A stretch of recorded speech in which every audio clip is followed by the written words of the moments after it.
लोग। उम्मीद करती हूँ कि सभी प्यारे बच्चे स्वस्थ होंगे और मस्त होंगे। तो एक बार वापस से आप सबका स्वागत है क्लास 12 की फिजिक्स के इस धमाकेदार क्लास में। तो बच्चों हम लोग क्या करने वाले थे, हम लोग आज की क्लास में पढ़ने वाले हैं वैद्युत क्षेत्र रेखाओं के बारे में। तो अभी हमारा फर्स्ट चैप्टर ही चल रहा है जो कि है वैद्युत आवेश तथा क्षेत्र, और आज के इस चैप्टर में हम पहले तो कंप्लीट करेंगे कि वैद्युत क्षेत्र रेखाएं क्या होती हैं, उनके गुण क्या क्या हैं।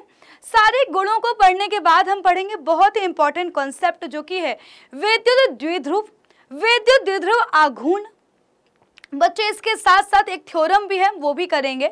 बट आज क्लास में हमारा टारगेट होना चाहिए कि हम लोग जितना भी पढ़ रहे हैं उसके प्रॉपर नोट्स बनाएं और उनको एकदम से प्रॉपर समझते चलें, क्योंकि आज मैं जो समझाने वाली हूँ आप ये मान लीजिए कि बोर्ड में आपको यहाँ से 2 से 3 नंबर के सवाल मिलेंगे ही मिलेंगे। या तो आपसे अलग अलग जो भी रेखाओं के गुण हैं उस पर टिप्पणी वाले सवाल बोल सकता है, अलग अलग गुण से क्वेश्चंस आ सकते हैं, या फिर बच्चों आपको वो दे सकता है द्विध्रुव के बारे में टिप्पणी लिखने को। और कुछ स्पेशल क्वेश्चंस भी हैं जो मैं करवाऊंगी आपसे, जो बोर्ड में पूछे गए सवाल हैं। तो चलिए स्टार्ट करते हैं।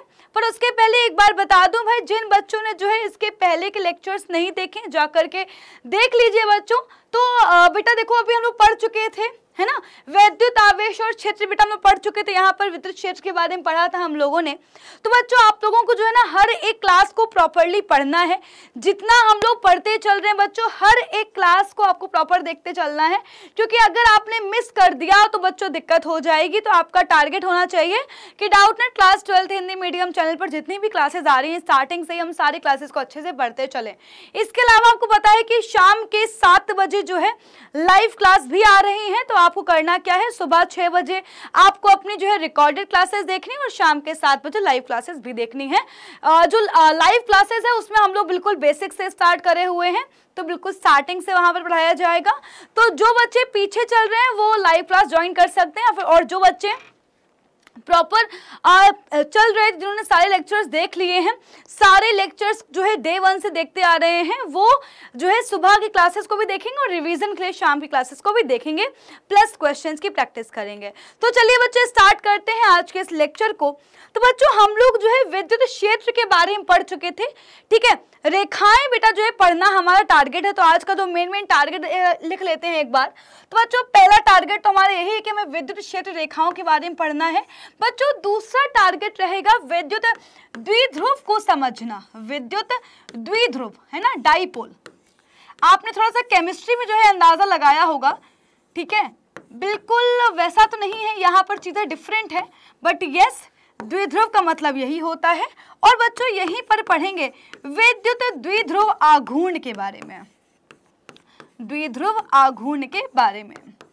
बच्चों इसके अलावा मैं एक थ्योरम भी लेके आई हूँ, टाइम मिलेगा तो बेटा जो है हम लोग उसको भी कंप्लीट कर लेंगे। पर हमें आज की क्लास में ये तो कंप्लीट करने ही करने हैं, ये हमारे तीनों कॉन्सेप्ट पूरे होने चाहिए बेटा। उसके बाद जो है हम लोग जो है विद्युत द्विध्रुव की वजह से किसी बिंदु पर विद्युत क्षेत्र की जो तीव्रता है वो भी हम लोग कॉन्सेप्ट पूरी जो थ्योरम है वो देख लेंगे, ठीक है।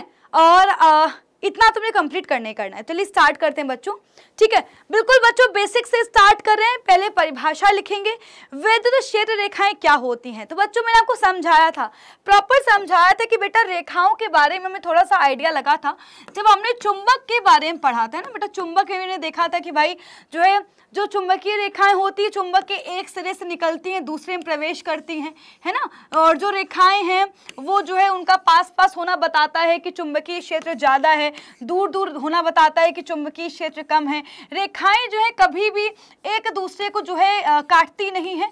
तो ये कुछ गुण हुआ करते थे चुंबकीय जो है रेखाओं के बारे में। अब बच्चों जो चुंबकीय रेखाएं हैं वो काफ़ी जो है हम कह सकते हैं काफ़ी डिफरेंट भी है और काफ़ी सिमिलर भी हैं, आपको अंदाज़ा लग जाएगा।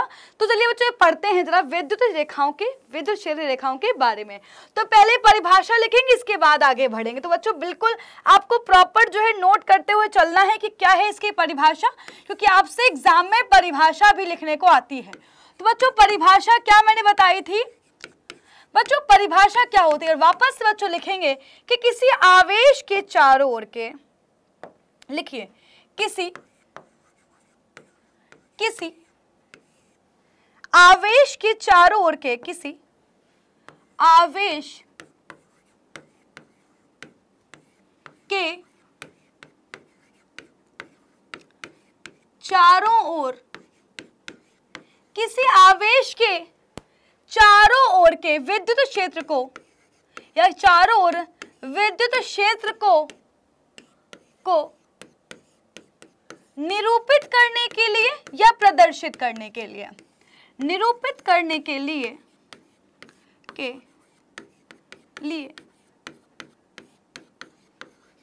विद्युत क्षेत्र रेखाएं खींची जाती हैं। विद्युत क्षेत्र रेखाएं खींची जाती हैं जो कि काल्पनिक होती हैं। बच्चों यस, ये क्या होती हैं? काल्पनिक होती हैं, जो कि काल्पनिक होती हैं, जो कि काल्पनिक होती हैं।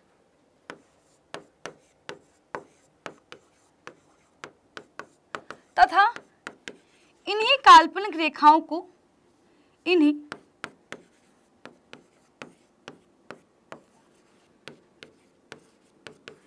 काल्पनिक रेखाओं को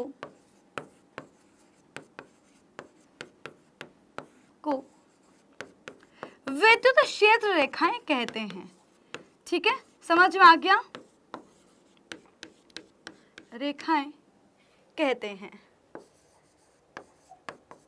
तो बच्चों सिंपल सी बात है कि हम क्या कर रहे हैं बेटा, हम जो है किसी आवेश के चारों ओर का जो विद्युत क्षेत्र, हम लोग पढ़ चुके हैं विद्युत क्षेत्र के बारे में। तो आवेश के चारों ओर क्या होगा, जहां तक उसका बल लग सकता है, किसी अगर दूसरे आवेश को लेके आते हैं तो जहां तक वह आवेश का बल उस पर प्रभाव, उसका जो प्रभाव है नजर आएगा, उसने को हम बोलते हैं विद्युत क्षेत्र। और इन विद्युत क्षेत्र को निरूपित करने के लिए हम लोग जिन रेखाओं को खींच रहे हैं उन्हें बोलते हैं विद्युत क्षेत्र रेखाएं। रेखाएं कैसी होती हैं? काल्पनिक होती हैं, और इन्हीं काल्पनिक रेखाओं को ही कहा जाता है विद्युत क्षेत्र रेखाएं। तो डेफिनेशन सबको समझ में आ गई? एक स्टैंडर्ड डेफिनेशन की ओर भी चलेंगे, तो कि जो है अपने को समझना इंपॉर्टेंट है।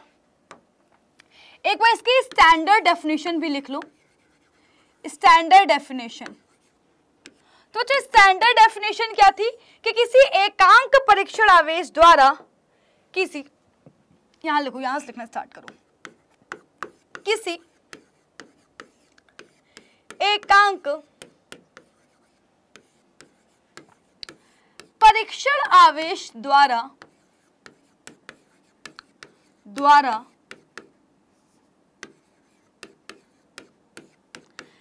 तय किए गए मार्ग को या तय किए गए पथ को, तय किए गए पथ को विद्युत क्षेत्र रेखा कहते हैं, रेखा कहते हैं। ठीक है, आप बच्चों कुछ ऐसे समझ सकते हो, लेट सपोज कि मैंने कोई टॉय कार छोड़ दी है ना। लेट सपोज ये बच्चों मान लो मेरी जो है खिलौने वाली गाड़ी है, और लेट सपोज ये कार ऐसे जा रही है, ऐसे जा रही है, ऐसे जा रही है, ऐसे जा रही है, ये कुछ ऐसे जा रही है। तो बच्चों असल में मैं क्या कहूंगी कि भाई जो हमारा एकांक, लेट सपोज एक, अब इसको तुम हटा करके यहाँ पर तुम सोचो कि यहाँ पर क्या है, हमारे पास कोई एकांक आवेश है।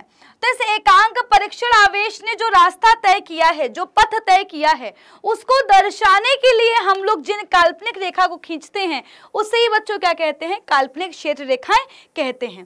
तो जो स्टैंडर्ड डेफिनेशन क्या है, किसी एकांक परीक्षण आवेश के द्वारा जो तय किया गया मार्ग है, जो तय किया गया रास्ता है, जो पथ है, उसे ही कहते हैं विद्युत क्षेत्र रेखा। राइट बच्चों, आगे बढ़ेंगे और यहीं से ही बच्चों जरा समझते हैं एक बहुत ही इंपॉर्टेंट पॉइंटर। यहाँ बच्चों पॉइंटर लगा के लिखना है ना, नोट लबटा लगा के लिखना। ठीक है, अब बच्चों हमारे पास क्या है, दो तरह के आवेश हैं। हमारे पास बच्चों जो है धन आवेश भी है, और बच्चों हमारे पास क्या है, ऋण आवेश भी है। अब सवाल ये उठता है कि क्या जो ये धन आवेश है और जो ऋण आवेश है, जो इनसे रेखाएं निकल रही हैं, है ना, या जिन रेखाओं को खींचा जा रहा है वो रेखाएं कैसे होंगी, है ना, क्या एक जैसी होंगी? तो बच्चों आपको ध्यान रखना है, बहुत ज्यादा ध्यान रखना है कि बच्चों जो हमारा धन आवेश होगा बेटा धन आवेश जो रेखाएं निकलेंगी वो सदैव बेटा कहाँ होंगी, बाहर की तरफ निकलेंगी। बेटा कैसे निकलेंगी, हमेशा बाहर की तरफ निकलती हैं। धन आवेश से रेखाएं सदैव बाहर की तरफ निकलती हैं। धन आवेश से सदैव रेखाएं बाहर की तरफ निकलती हैं। और जो ऋण आवेश है उसमें क्या होगा, ऋण आवेश में हमेशा ही जो रेखाएं होती हैं वो अंदर की तरफ निकलती हैं, है ना, हमेशा अंदर की तरफ। कहां पर, हमेशा अंदर की तरफ, है ना। तो क्या लिखेंगे, लिखेंगे यहां पर क्या लिखेंगे कि धन आवेश में रेखा, धनावेश में वैद्युत क्षेत्र का बेटा कहां पे होंगी, बाहर की तरफ होंगी, बाहर की तरफ या बाहर की ओर। और जो ऋण आवेश होगा उसमें क्या होगा, ऋण आवेश में सदैव बच्चों क्या होगा, अंदर की ओर, सदैव क्या होगा, अंदर की ओर। Got it. चलिए अब बच्चों समझते हैं। अभी तो इसके बहुत सारे जो है गुण हैं आप लोगों को। आप लोग सोच सकते हो कि मैम आपने रेखाएं ऐसे क्यों निकाली, आप रेखाएं ऐसे लहराते हुए निकाल सकते थे, है ना, या कैसे निकाल रहे हो, ये रेखाएं कैसे जा रही होंगी, कैसा, क्या ये बंद वक्र बना रही होंगी, या जो है कैसे निकल रही होंगी। बहुत सारे दिमाग में पॉइंटर्स आ रहे होंगे बच्चों। सारे ही पॉइंटर्स हम लिखेंगे क्योंकि ये जो रेखाओं के गुण है ये बहुत ज़्यादा इंपॉर्टेंट है, आपसे अलग से पूछ सकता है, राइट। चलिए तो बच्चों लिखते हैं इसके गुण, ठीक है। तो यहीं पर हेडिंग लगा लेते हैं बच्चों, लगाइए हेडिंग। हम सब लोग बच्चों साथ में हेडिंग लगाएंगे, है ना। लिखिए वैद्युत क्षेत्र रेखाओं के गुणधर्म, वैद्युत क्षेत्र रेखाओं के गुणधर्म, वैद्युत क्षेत्र रेखाओं के गुणधर्म के गुण धर्म, ठीक है बच्चों। इस पर जो है आपको कुछ अलग तरीके से जो है सवाल भी पूछ सकता है एग्जाम में, मैं आपको वो भी प्रैक्टिस करवाऊंगी, ठीक है। जो बोर्ड में पूछे गए सवाल हैं हम उसकी भी प्रैक्टिस कर रहे होंगे बच्चों। सबसे पहला बेटा फर्स्ट पॉइंटर क्या है कि बेटा जो रेखाएं हैं वो सदैव कहां से कहां निकल रही होंगी, बेटा हमेशा धनावेश से ऋणावेश की ओर चल रही होंगी। बेटा वापस से बहुत ही इंपॉर्टेंट पॉइंटर है, लिखिए पहले यहां पर बेटा पॉइंटर नंबर 1, पॉइंटर नंबर 1। तो लिखिए बच्चों रेखाएं सदैव, रेखाएं वैद्युत क्षेत्र रेखाएं, वैद्युत क्षेत्र रेखाएं सदैव धनावेश से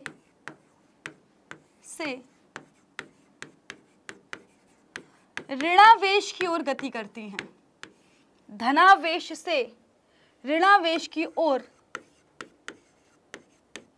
गति करती हैं। अगर मान लो मुझे इसको बनाना हो, लेट सपोज अगर मुझे इसको ड्रॉ करना हो बच्चों, मैं कैसे ड्रॉ करूंगी तो आप बताओ बच्चों। लेट सपोज बच्चों ये है हमारे पास कोई धनावेश, ये ऋणावेश है, रेखाएं कैसे चल रही होंगी बताओ।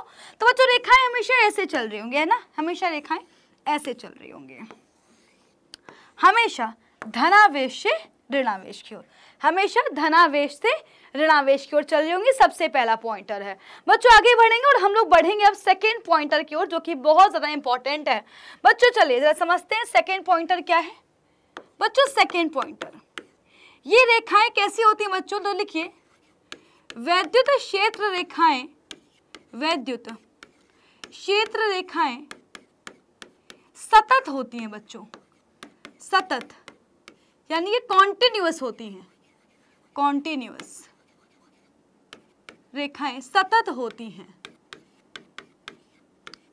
ठीक है। अब आप ऐसे नहीं कर सकते हो कि रेखा को मान लो बीच से काट ही दिया, मान लो ये रेखा है इसको ऐसे बीच से काट ही दिया, ठीक है। तो और बच्चों रेखाएं जो कैसी होंगी बेटा, हमेशा जो है कॉन्टिन्यूअस होंगी, हमेशा सतत होंगी, ठीक है। ओके चलो आ जाओ आगे बढ़ते हैं। थर्ड पॉइंटर बच्चों कि वैद्युत क्षेत्र रेखाएं, वैद्युत क्षेत्र रेखाएं आवेशित चालक के, आवेशित चालक के सदैव लंबवत होती हैं। बच्चों बहुत ही इंपॉर्टेंट पॉइंटर है, सदैव लंबवत होती हैं, लंबवत होती हैं। जैसे कि अगर बच्चों लेट सपोज कि ये हमारे पास कोई चालक है ना, थोड़ा सा छोटा चालक लेते हैं बच्चों। लेट सपोज ये हमारे पास चालक है। Guys you know very well कि जो आवेश होता है वो कहां पर होता है बेटा? आवेश बेटा हमेशा ही कहां पर होगा बच्चे? आवेश तो हमेशा इसके जो है सतह पर होगा। हमेशा कहां पर होगा बेटा? सतह पर होगा आवेश। ठीक है, तो बच्चों रेखाएं कैसे होंगी बेटा? बताओ रेखाएं कैसे होंगी? बताओ कैसे होंगी रेखाएं? बच्चों रेखाएं कभी भी जो है ऐसे नहीं कि जो है कैसे भी चल, किसी भी एंगल पर चली आ रही बेटा, कैसी होंगी? हमेशा ही लंबवत होंगी। अब आपको बताना है, जितना मैंने आपको समझाया बेटा उसके हिसाब से क्या होगा बेटा? कहां से कहां चल रही है? पॉजिटिव से मतलब जो है प्लस से माइनस की ओर चल रही है बच्चों, कुछ ऐसे चल रही है ना, ऐसे ऐसे कुछ चल रही होंगी। तो बच्चों रेखाएं जो है, एक सेकेंड इसको किसी और कलर से लिखता हूं बच्चों। लेट सपोज ये है हमारे पास, देखो बच्चों कुछ ऐसे रेखा जा रही है, हमेशा लंबवत है ना। हमेशा बच्चों कैसे होगी? लंबवत होगी। हमेशा बेटा कैसे होगी? लंबवत होगी। हमेशा लंबवत, हमेशा ही लंबवत, हमेशा ही लंबवत, हमेशा ही बच्चों चालक क्या होंगी? लंबवत होंगी। अब बच्चों यही इसी पर ही बेस्ड बेटा जो एक सवाल पूछा गया है आपके बोर्ड एग्जाम में। डोंट वरी, आपको समझाऊंगी मैं, है ना बेटा। हमेशा रेखाएं कैसी होंगी? लंबवत होंगी। तो आपको ध्यान रखना है बेटा, कैसी होंगी बेटा रेखाएं? हमेशा वैद्युत क्षेत्र रेखाएं बेटा हमेशा कैसी होंगी? चालक के लंबवत होंगी। अब हमें सबको पता है कि जो हमारा जो भी चालक होता है तो चालक की सतह पर हमेशा आवेश वितरित होता है। यानी बच्चों अगर मैं आपसे बोलूं कि यार जो चालक है उस इस गोले के अंदर आवेश कितना होगा, तो आप कहोगे मैम गोले के अंदर तो आवेश 0 होगा। और अगर आवेश ही 0 है बेटा, इसका मतलब क्या है बेटा? इसका मतलब तो ये हुआ कि वैद्युत क्षेत्र की तीव्रता भी 0 होगी। और अगर ये दोनों ही नहीं है तो इसका मतलब क्या है बच्चों? कि चालक के अंदर जो वैद्युत क्षेत्र रेखाएं होंगी वो कैसी होंगी? शून्य होंगी, 0 होंगी, है ना। मिल गया एक पॉइंटर से जो है 2 पॉइंटर आपको लिखो बच्चों। तो हमारा बेटा अगला पॉइंटर यही है। कौन सा नंबर था ये? तो बच्चों ये नंबर था हमारे पास 3rd। लिखो बच्चों चौथा पॉइंटर लिखो कि चालक के भीतर, चालक के भीतर, चालक के भीतर या अंदर, भीतर वैद्युत क्षेत्र रेखाएं, रेखाएं शून्य होती हैं। चालक के भीतर या अंदर बच्चों रेखाएं कैसी होती हैं? शून्य होती हैं। बेटा 5वां पॉइंट क्या है? अब बच्चों लेट सपोज कि हमें क्या करना हो, किसी बिंदु पर जो है वैद्युत क्षेत्र की दिशा निकाली। तो हम क्या करेंगे बच्चों? लेट सपोज कि ये है मान लो हमारी जो है वैद्युत क्षेत्र रेखा। तो मैं क्या करूंगी बेटा? किसी भी बिंदु पर अगर मैंने क्या किया बेटा जो है लेट सपोज इस बिंदु पर निकालना है कि वैद्युत क्षेत्र की दिशा किस ओर है, तो मैं क्या करूंगी बेटा? यहाँ पर एक स्पर्श रेखा खींच दूंगी। क्या करूंगी? एक स्पर्श रेखा खींच दूंगी। और बेटा जो स्पर्श रेखा है वो क्या बताएगी बेटा? किसी बिंदु पर खींची गई जो स्पर्श रेखा है वो बताती है वैद्युत क्षेत्र की दिशा। है, गॉट इट? चलो आ जाओ लिख लेते हैं। आसान है 5वां पॉइंट, बिल्कुल आपको जो है हूबहू वैसा ही मिल रहा होगा जैसा कि हमने जो है चुंबकीय रेखाओं में देखा था, राइट? है ना, कुछ अलग थोड़ी है यहाँ पर। आ जाओ चल लिख लेते हैं बेटा 5वां पॉइंट बेटा क्या है? किसी बिंदु पर, किसी बिंदु पर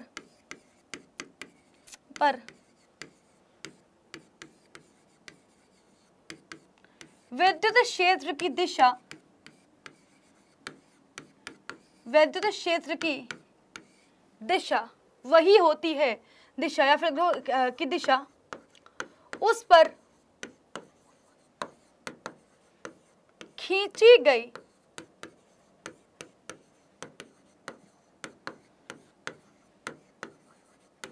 स्पर्श, खींची गई स्पर्श रेखा द्वारा निरूपित की जाती है, फिर जो है प्रदर्शित की जाती है, द्वारा प्रदर्शित की जाती है। यानी कि सिंपल सी बात है कि भैया अगर हमें किसी बिंदु पर विद्युत क्षेत्र की दिशा को निकालना है तो मैं क्या करूंगी, उस बिंदु पर एक जो है स्पर्श रेखा खींच दूंगी और वो जो स्पर्श रेखा है वो क्या बताएगी, वो बताएगी कि उस बिंदु पर जो है विद्युत क्षेत्र की दिशा क्या है। तो किसी बिंदु पर विद्युत क्षेत्र की दिशा उस पर खींची गई स्पर्श रेखा द्वारा प्रदर्शित की जाती है। आ जाओ बच्चों, अगला पॉइंटर लिखते हैं। तो हमारे पास बेटा पांचवा पॉइंटर क्या है ना, चौथा पांचवा छठवां पॉइंटर है ना बेटा। छठवां क्या है, बहुत ही आसान है कि विद्युत क्षेत्र रेखाएं, विद्युत क्षेत्र रेखाएं बेटा, विद्युत क्षेत्र रेखाएं कभी भी बंद वक्र नहीं बनाती हैं। यही क्या है बच्चों, मेजर डिफरेंस है हमारी विद्युत क्षेत्र रेखा में और चुंबकीय रेखा में। चुंबकीय रेखाएं क्या करती हैं, हमेशा बंद वक्र बनाती हैं, पर विद्युत क्षेत्र रेखाएं कभी बंद वक्र नहीं बनाती। तो क्या लिखेंगे, विद्युत क्षेत्र रेखाएं कभी भी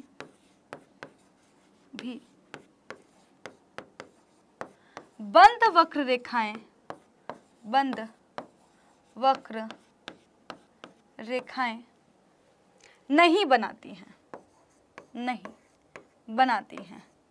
बेटा नोट्स साथ साथ बनाते जाना, ठीक है, बहुत ही इंपॉर्टेंट है ये नोट्स, ठीक है। एक एक लाइन बहुत ही इंपॉर्टेंट है और इतना आसान सरल भाषा में आपको कहीं पर नहीं मिलेगा, है ना, किताब में भी ढूंढने जाओगे तो नहीं मिलेगा। बहुत ही सरल भाषा है, आसान भाषा है। चलिए आगे बच्चों बढ़ते हैं। हमारे पास जो अगला पॉइंटर है, सातवां पॉइंटर बच्चों क्या है कि एक ही आवेश की, सातवां बड़ा पॉइंटर क्या है कि एक ही आवेश की, एक ही आवेश की दो विद्युत क्षेत्र रेखाएं, दो विद्युत क्षेत्र रेखाएं, एक ही आवेश की दो विद्युत क्षेत्र रेखाएं एक दूसरे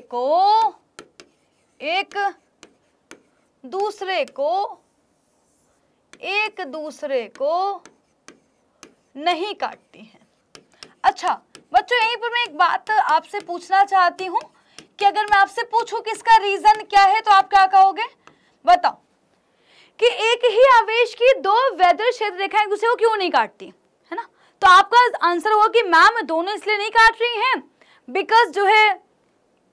बिकॉज अगर हम लोग कटान बिंदु पर स्पर्श रेखा खींचेंगे तो विद्युत क्षेत्र की दो दिशाएं मिलेंगी। टोटली एग्री, कोई गलती नहीं है। पर ये बंद वक्र क्यों नहीं बना सकती, इसका रीजन क्या है बच्चों, बंद वक्र क्यों नहीं बना सकती। सोचो बेटा, बंद वक्र का मतलब क्या हो गया भैया, प्लस माइनस एकदम साथ में आ गए, एक जगह आ गए, वहीं पर क्या हो गया बेटा, जुड़ गए। प्लस से माइनस को चल रही है ना रेखाएं, पूरा बंद वक्र नहीं तो बच्चों क्या हो गया, है ना, क्या हो गया, जीरो हो गया, वो पूरा जो है आवेश ही निरस्त हो गया। तो बच्चों क्या है इसका रीजन लिख लो। इसका रीजन क्या है, क्योंकि ये आवेश संरक्षण के नियम का पालन करती हैं। आवेश संरक्षण के नियम का पालन हो रहा है ना, के नियम का पालन करती हैं।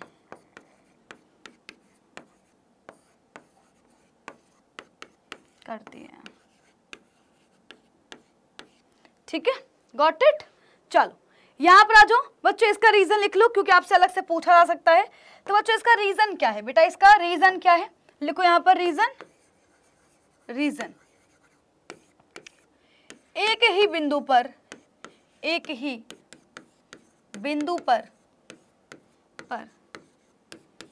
दो दिशाएं होना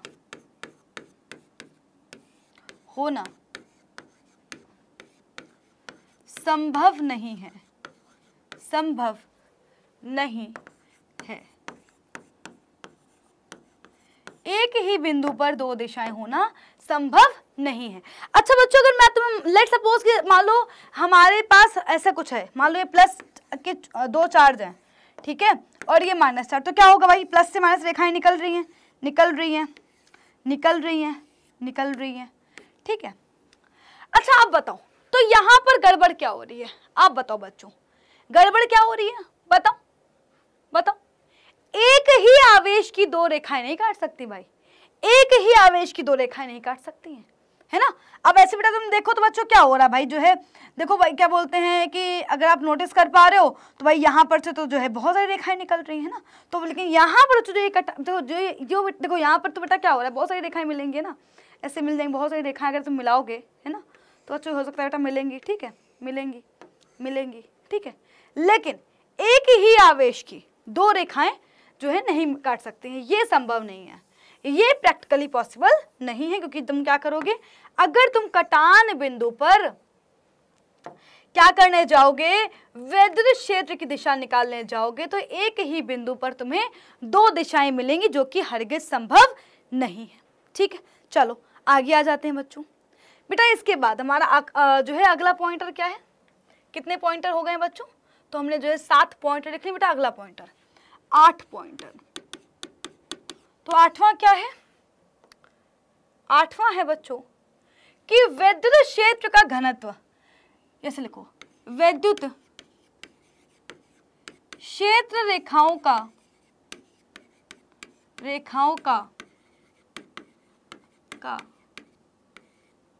घनत्व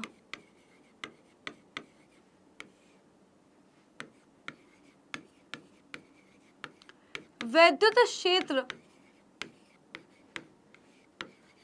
की तीव्रता की क्या होता है, अनुक्रमानुपाती होता है, कि तीव्रता के अनुक्रमानुपाती होता है,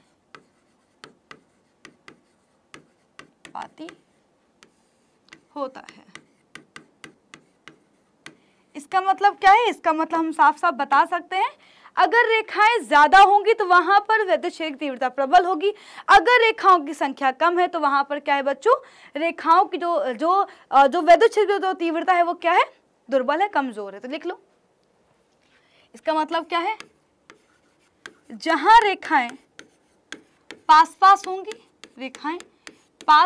होंगी, बोले तो सघन होंगी, तो वहां बच्चों क्या होगा, वैद्युत क्षेत्र की तीव्रता अधिक होगी, वैद्युत क्षेत्र की तीव्रता अधिक,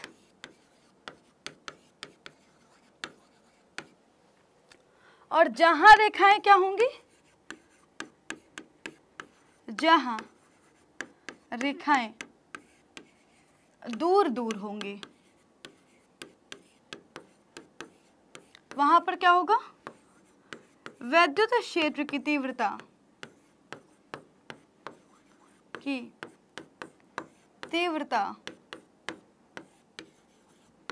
दुर्बल, यानी कि कमजोर होगी, है ना। इतनी बात क्या सबको समझ में आ गई है, बहुत ही बेसिक सी बच्चों बात थी, है ना। और देखो ये तो बिल्कुल जो है अपना सेम टू सेम वही जो है चुंबकीय क्षेत्र वाला ही हो गया, ठीक है बच्चों। आ जाओ एक और पॉइंट लिख लो, एक और पॉइंटर लिख लो, है ना, लास्ट ही पॉइंटर मानो बेटा इसको, इसके बाद जो है यही लिखवा देते हैं ना, यहीं पे आ जाएगा 7 हो गया ना, 8 9, 9वां पॉइंटर, एक समान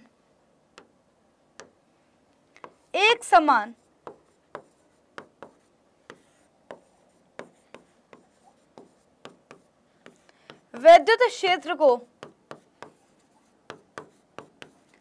प्रदर्शित करने के लिए,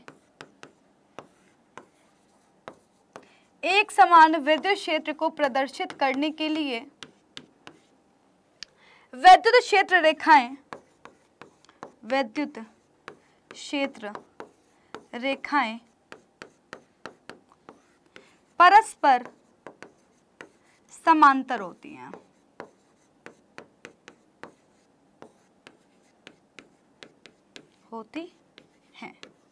कुछ ऐसे बच्चों, है ना, कुछ ऐसी होती हैं रेखाएं। अगर हमें एक समान दिखाना है वैद्युत क्षेत्र तो बच्चों रेखाएं वहां पर सदैव कैसी होंगी, वहां पर बेटा रेखाएं कुछ ऐसी होंगी, ठीक है। तो एक समान वैद्युत क्षेत्र को प्रदर्शित करने के लिए हम क्या करेंगे, जो रेखाएं हैं वो परस्पर समांतर होंगी, राइट। आ जाओ बच्चों, अब जरा जो है तुमसे कुछ क्वेश्चंस करवाते हैं जो कि बोर्ड में पूछे गए सवाल हैं, और बोर्ड में इस तरह के भी सवाल आने की पूरी संभावना है, ठीक है। तो मैं पहले आपको जो है कुछ टाइम दूंगी, कुछ सेकंड दूंगी आपको करने के लिए, ठीक है। आई विल वेट कि आप लोग ड्रॉ करें और अभी के अभी ड्रॉ करें, ठीक है। इसके बाद मैं आपको आंसर बताऊंगी।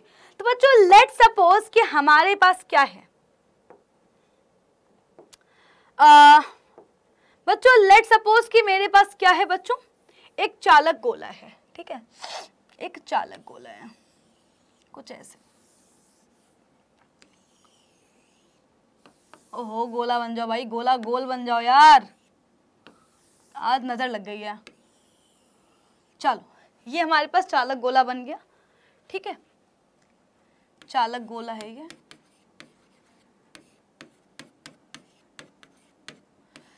अब आप सबको पता है कि जो चालक गोला होगा तो जो आवेश होगा वो कहां पर होगा, इसकी सतह पर होगा। बेटा आवेश कैसा है, धन आवेश है, ठीक है। Point to be noted.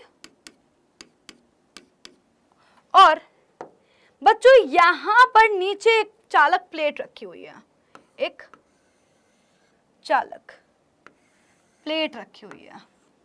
ये क्या है, चालक प्लेट है।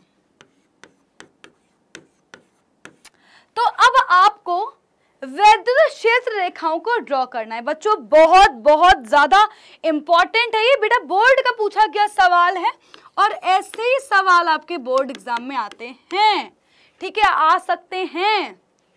जल्दी ये चालक गोला, इसके ऐसे एक और सवाल करवाऊंगी। ये चालक गोला और ये हमारे पास चालक प्लेट है, बताओ कैसे करोगे ड्रॉ, जल्दी फटाफट से, स्पीड में, टाइम नहीं अपने पास, जल्दी पहले ट्राई करो, कुछ समय लो, है ना। मैं आपको टाइम भी दे रही हूँ भाई, ऐसा नहीं कि मैं आपको टाइम नहीं दे रही हूँ, है ना, प्रॉपर आपको टाइम दे रही हूँ। इसके बाद जो है फिर मैं बताऊंगी ड्रॉ करके, ठीक है। कोशिश तो कर ही सकते हो, कुछ नहीं तो कोशिश तो कर ही सकते हो, है ना, कोशिश कर लो।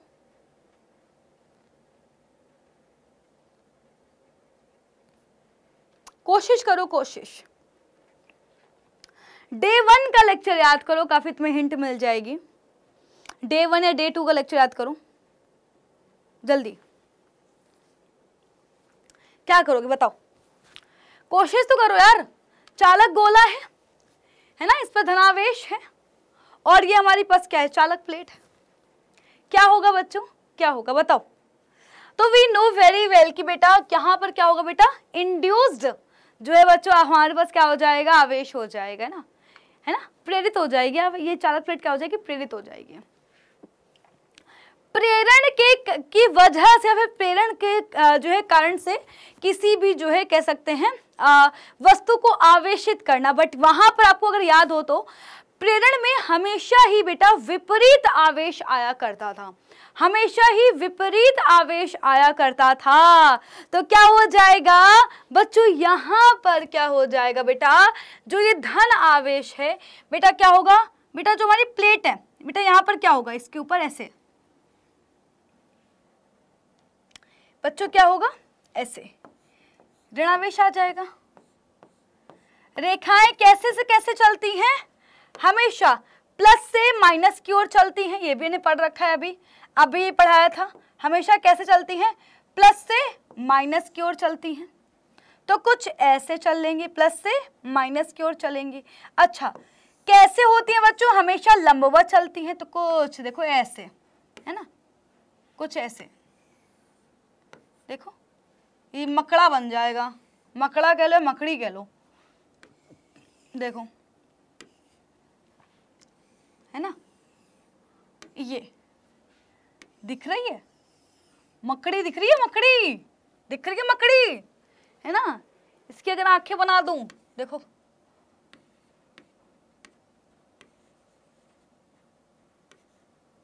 खतरनाक मकड़ी बन जाएगी, खतरनाक, है ना, खतरनाक मकड़ी बन जाएगी, है ना।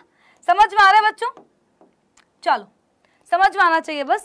तो आई होप आपको क्लियर हो गया होगा कि कैसे, अगर मान लो अगर ऐसा सवाल आता है तो आप कैसे बनाओगे, ठीक है। चलो बच्चों एक क्वेश्चन और दूंगी, अगर ये समझ में आ गया है ना तो एक क्वेश्चन और दूंगी, बहुत ही प्यारा क्वेश्चन बेटा, वो भी जो है बोर्ड में पूछा गया सवाल है। आ जाओ एक और क्वेश्चन करते हैं। तो जो क्वेश्चन भी अगेन कुछ इस तरह का ही है बेटा। इस बार मेरे पास क्या है, मेरे पास 2 प्लेट्स हैं, ठीक है। ये इस बार क्या है, हमारे पास 2 प्लेट्स हैं, ठीक है। कंडीशन ये है, कंडीशन बच्चों हमारे पास ये है कि जो ऊपर वाली प्लेट है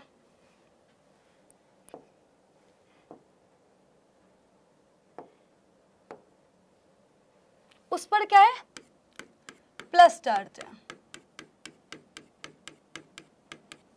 और जो नीचे वाली प्लेट है इस पे ऋण चार्ज है।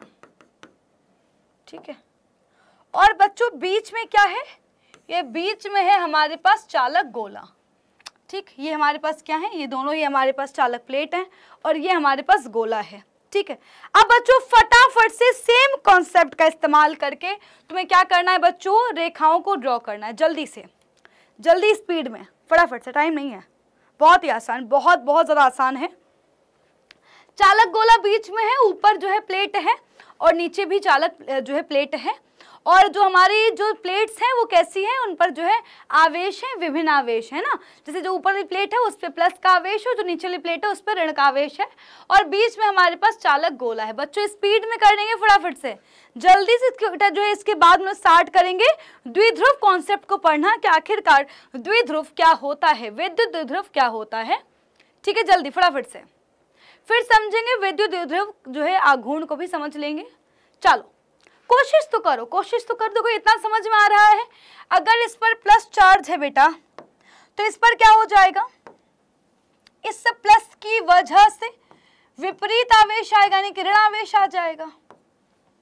बच्चों इस प्लेट की बेटा वजह से क्या होगा बेटा, इस पर जो है ये धन आवेश हो जाएगा, है ना।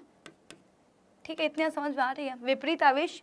ठीक है बेटा, रेखाएं कहां से कहां तक होती हैं, प्लस से माइनस की ओर, प्लस से माइनस की ओर, प्लस से माइनस की ओर, प्लस से माइनस की ओर, प्लस से माइनस की ओर। ठीक है बेटा, कहां से कहां तक, प्लस से माइनस की ओर, प्लस से माइनस की ओर। ठीक है,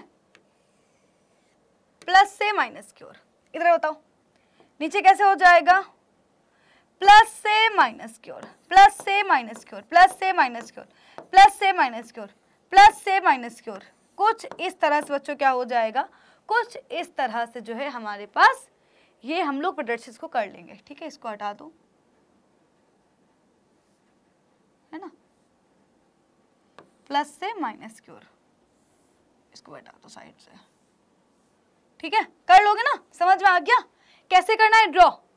ठीक है, चलो आ गया समझ में, प्लस से माइनस की ओर, प्लस से माइनस की ओर।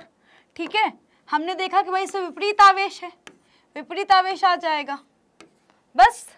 ठीक है, प्लस से माइनस की ओर होती तो हमने क्या किया, हमने इसको जो है प्रॉपर ड्रॉ कर लिया, है ना, आसान था। चलो ठीक, दोनों ही बोर्ड में पूछे गए सवाल है, अगर ऐसा कुछ भी सवाल आता है तो वहां पर थोड़ा सा दिमाग लगाना, कर ले जाओगे, है ना, आसान है, आराम से कर ले जाओगे।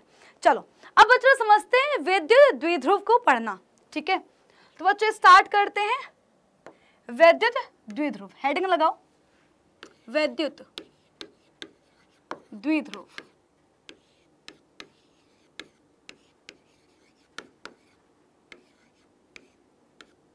इलेक्ट्रिक डाइपोल,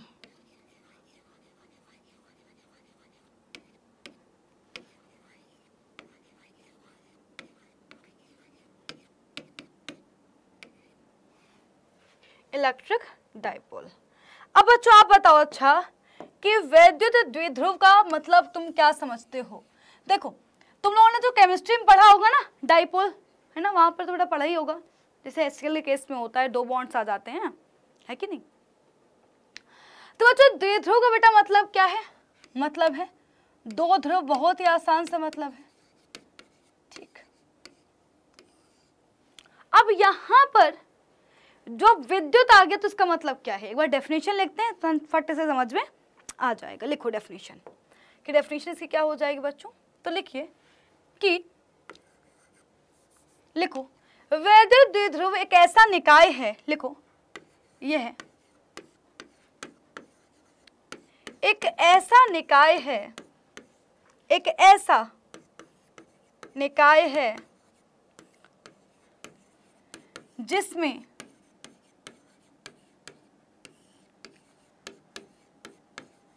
दो समान आवेश जिसमें दो समान परिमाण के आवेश, है ना, परिमाण में समान है किंतु जो है प्रकृति में बच्चों क्या है, विपरीत है ना। लिखो, यह एक ऐसा निकाय है जिसमें दो समान परिमाण, जिसमें दो समान परिमाण दो ध्रुव के किंतु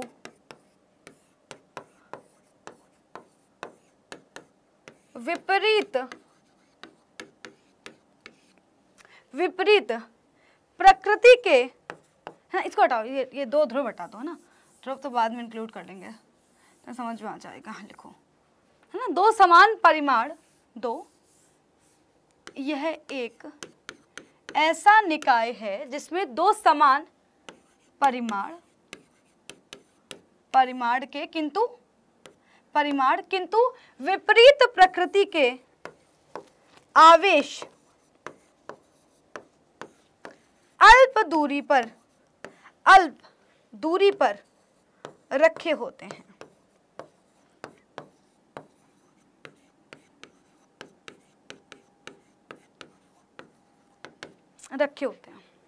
तो यह एक ऐसा निकाय है जिसमें दो समान परिमाण किंतु विपरीत प्रकृति के आवेश अल्प दूरी पर रखे होते हैं। लेट सपोज बच्चों क्या हो गया, ये है हमारे पास प्लस क्यू आवेश, है ना।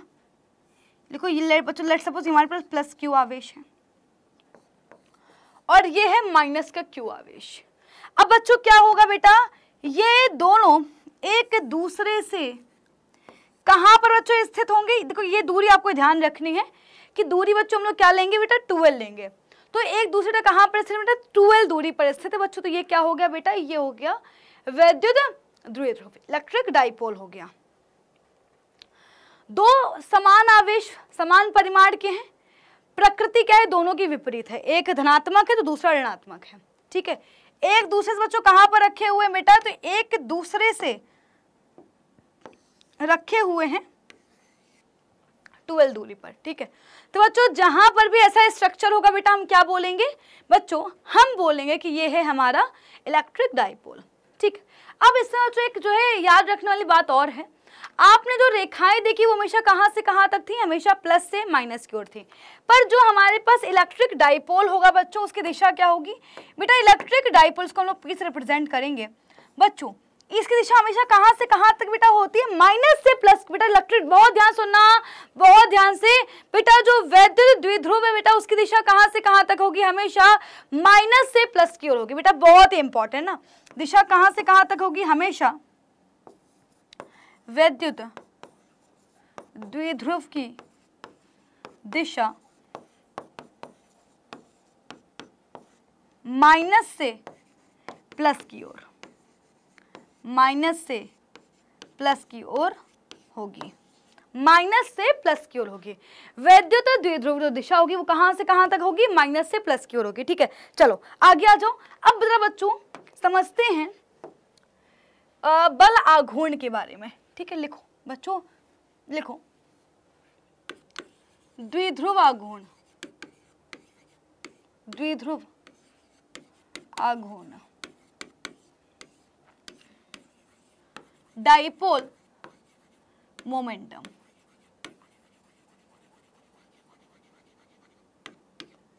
बच्चों बहुत ही आसान सी जो है इसकी जो है परिभाषा है, बहुत लिखो यहाँ पर कि यह आवेश के परिमाण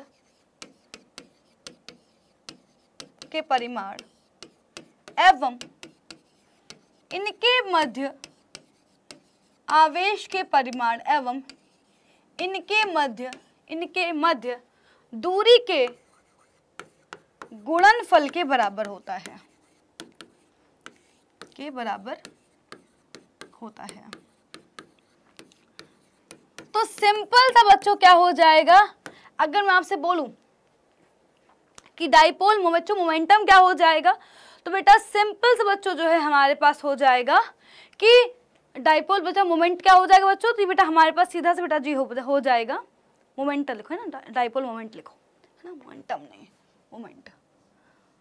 बच्चों क्या हो जाएगा बेटा, हमारे पास बेटा क्या हो जाएगा, सिंपल से जो है डाइपोल मोमेंट क्या हो जाएगा, आवेश के परिमाण और इनके मध्य दूरी के गुणनफल के बराबर हो जाएगा। ठीक है, तो अगर मुझे यहाँ पर इसको रिप्रेजेंट करना होगा तो मैं कैसे इसको रिप्रेजेंट करूँगा, तो P बराबर बेटा क्या हो जाएगा, तो ये हो जाएगा Q इंटू 2L। बीच की दूरी कितनी थी बच्चों, तो बीच की दूरी थी हमारे पास 2L, दूरी कितनी है 2L, तो बेटा क्या हो गया, P बराबर Q इंटू 2L हो गया। अब अगर मुझे इसको सदिश रूप में लिखना होगा, है ना, अगर तो लेट्स सपोज मुझे इसको सदिश रूप में लिखना है, लिख लो इसको यहाँ पर, ये क्या है, फॉर्मूला हो गया द्विध्रुव आघूर्ण का। अगर मुझे इसको सदिश रूप में लिखना है, vector P equals to simple सा आ गया Q इंटू 2L, इतना जो है दिमाग नहीं लगाना है। चलो आ जाओ, मात्रक में तुमसे पूछूं तो मात्रक क्या हो जाएगा बताओ, मात्रक क्या हो जाएगा बताओ, बहुत ही आसान बच्चों, मात्रक क्या हो जाएगा बताओ बेटा, क्या हो जाएगा मात्रक, फॉर्मूला क्या है, फॉर्मूला है Q इंटू 2L, बेटा फॉर्मूला क्या है, तो P बराबर है Q इंटू 2L। आवेश का बेटा मात्रक क्या होता है, कूलाम, बेटा 2L क्या है और कुछ नहीं बेटा, बीच की दूरी, तो क्या हो जाएगा कूलाम मीटर, क्या हो जाएगा मात्रक क्या हो गया, कूलाम मीटर हो गया। अगर मैं आपसे पूछूं कि इसकी विमा क्या है, लेट सपोज मैं पूछती हूँ कि इसकी विमा क्या है, व्हाट इज डायमेंशन, तो बच्चों डायमेंशन क्या हो जाएगी बेटा बताओ, बच्चों डायमेंशन क्या हो जाएगी, है ना, बहुत ही आसान बेटा, डायमेंशन क्या हो जाएगी, देखो तो हमारे पास बेटा आवेश की डायमेंशन क्या होती है, तो आवेश क्या होता है, Q बराबर I इंटू टी, यानी बच्चों I का क्या होगा बेटा एम्पियर, समय का बेटा हो जाएगा T। ठीक है, और बच्चों यहाँ पर हमारे पास क्या है बेटा लंबाई, तो बेटा लंबाई के लिए क्या हो जाएगा L हो जाएगा, तो बच्चों क्या हो जाएगा बेटा सिंपल सा हो जाएगा LTA, लिख लो ना, लंबाई T और A LTA। तो बच्चों विमीय सूत्र कितना आ गया बेटा, विमीय सूत्र हमारे पास आ गया LTA। तो क्या यहाँ तक समझ में आ गया बच्चों। इसका एक और मात्रक होता है जो कि तुम में से बहुत सारे बच्चों को शायद पता भी होगा बेटा, इसका दूसरा मात्रक होता है डी बाई, है ना बच्चों, क्या होता है डी बाई, डिब्बा नहीं डी बाई, है ना तो डिबिया ना ही डिब्बा, डी बाई बच्चों होता है। इसकी वैल्यू कितनी हो जाएगी बच्चों, इसकी वैल्यू आपको ध्यान रखनी है, तो ये होती है 3.3 इंटू 10 की पावर माइनस का 30 सेंटीमीटर, है ना, 3.3 इंटू 10 की पावर 3.3 इंटू 10 की पावर माइनस का 30 सेंटीमीटर। बच्चों ये क्या हो गया, एक डिबाई की वैल्यू हो गई, है ना, ये किसकी वैल्यू है, एक डिबाई की वैल्यू है। ठीक है, तो क्या इतनी बात सबको समझ में आ गई, सबको समझ में आ गई, जल्दी बताओ क्या ये कहानी सबको समझ में आ गई है। तो बच्चों हमने क्या क्या सीखा, वैद्युत द्विध्रुव क्या है बच्चों, सिंपल से एक ऐसा निकाय है जिसमें क्या कर रखा हुआ है, हमारे पास दो समान परिमाण के किंतु विपरीत प्रकृति के आवेश हैं, दूसरे से अल्प दूरी पर रखे हुए, दूरी हमने क्या ली है 12 ली हुई है, आगे पता चल जाएगा आपको। यहाँ बेटा द्विध्रुव आघूर्ण क्या हो जाएगा, डाइपोल मोमेंट क्या हो जाएगा बेटा, तो सिंपल है, आवेश के परिमाण और बीच की दूरी को जो गुणनफल है उसको बोलते हैं डाइपोल मोमेंट। ठीक है बेटा, P बराबर क्या हो जाएगा, Q इंटू 2L हो जाएगा, मात्रक हो जाएगा कूलाम मीटर, दूसरा मात्रक हो जाएगा डिबाई, और एक डिबाई में कितने होते हैं 3.3 10 का 30 सेंटीमीटर होते हैं। ठीक है, तो बच्चों बेसिकली अगर देखा जाए तो हमने द्विध्रुव आघूर्ण समझ लिया है। अब बच्चों द्विध्रुव आघूर्ण की वजह से किसी बिंदु पर अगर हमें क्या निकालनी है बेटा, वैद्युत क्षेत्र की तीव्रता निकालनी है, तो बेटा ये पूरा जो है अपने पास क्या है बेटा, अपने पास जो पूरा डेरिवेशन है, दो डेरिवेशन है, एक है अक्षीय के लिए, दूसरा बेटा निरक्षीय के लिए। ठीक है, दोनों ही बच्चों देखेंगे, है ना बेटा, डेरिवेशन काफी लेंथी होने वाले हैं, तो उनको हम देखेंगे अपनी अगली क्लास में। ठीक है, तो बच्चों अगली क्लास में हम लोग क्या देखेंगे बेटा, अगली क्लास जो होगी हमारी उसमें हम बात करेंगे कि वैद्युत द्विध्रुव के कारण किसी बिंदु पर